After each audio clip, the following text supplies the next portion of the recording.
bassin houiller lorrain a dû repartir à zéro au lendemain de la dernière guerre.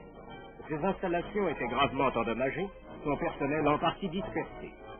10 ans plus tard, les houillères du bassin de Lorraine se sont portés en tête des bassins européens pour leur rendement.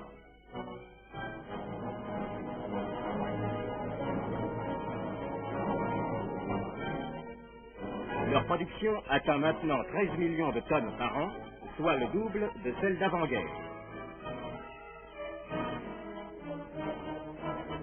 En relation avec l'augmentation de la production, l'effectif des houillères du bassin de Lorraine est passé de 21 200 en 1938 à 42 700 aujourd'hui. Cet accroissement de personnel posait un grave problème de logement, dont la solution constituait un véritable impératif économique. En 1945, les houillères du bassin de Lorraine disposaient de 9 500 logements édifiés avant 1938. 1600 habitations détruites pendant la guerre furent reconstruites entre 1946 et 1949.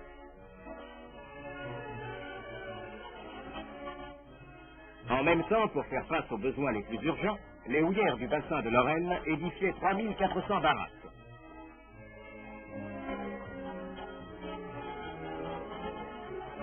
Il n'était cependant pas possible de s'en tenir à ces solutions provisoires.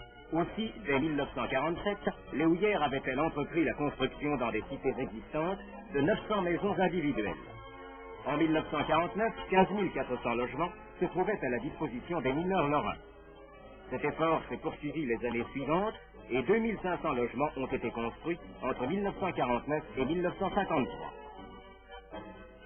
Les cités existantes ont été agrandies, des cités nouvelles ont été édifiées. Belle-Roche à Cochrane, Les Chênes à Hombourg-Haut, Émile-Huchet à Saint-Avold, ainsi que les cités de Creutzwald et Folquemont sont constituées par de petites maisons individuelles entourées d'un jardinet et d'un potager.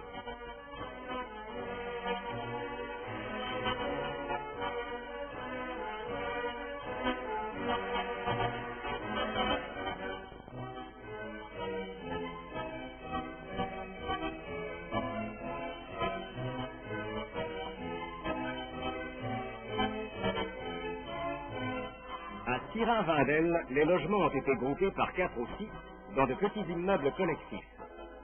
À la fin de 1953, 18 000 familles, soit 2 fois plus qu'en 1945, étaient logées par les houillères.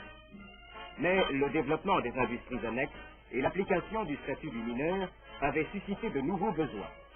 D'autre part, il fallait envisager le remplacement des baraques édifiées au lendemain de la guerre. Un programme portant sur 10 000 logements fut mis en œuvre dès 1954, grâce à un accroissement des crédits affectés aux investissements sociaux. 2 règles devaient être observées. Normalisation des différents types de logements, construction d'immeubles collectifs. Pour une partie du programme, le procédé Camus de préfabrication en grande série a été adopté. Dans une usine construite en 5 mois à Marino, le béton préparé industriellement est coulé dans des moules métalliques spéciaux, armés et vibrés.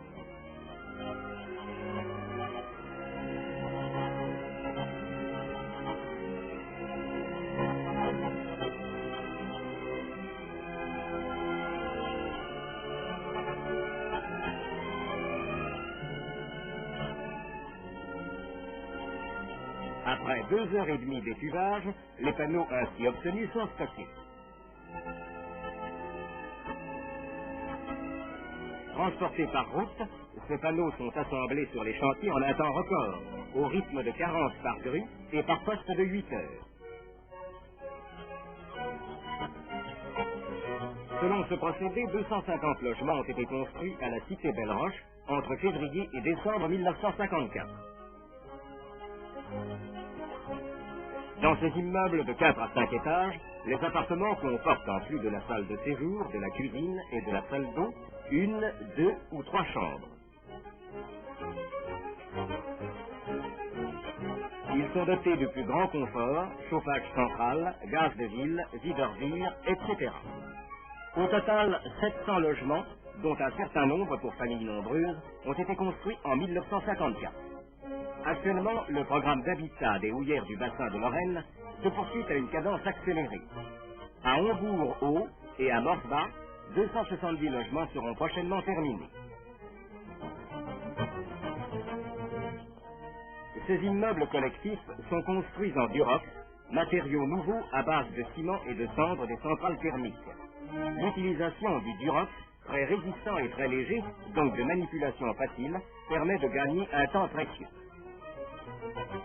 À Roulin, près de Grosse-Villerstros, une cité de 360 logements en grand collectif, type Camus, vient d'être achevée.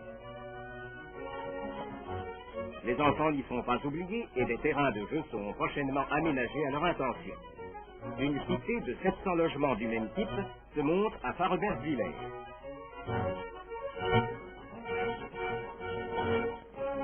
À Frémins et au Brours, près de Forbach, 350 logements du type Camus, mais en petits immeubles de 6 appartements, seront bientôt terminés.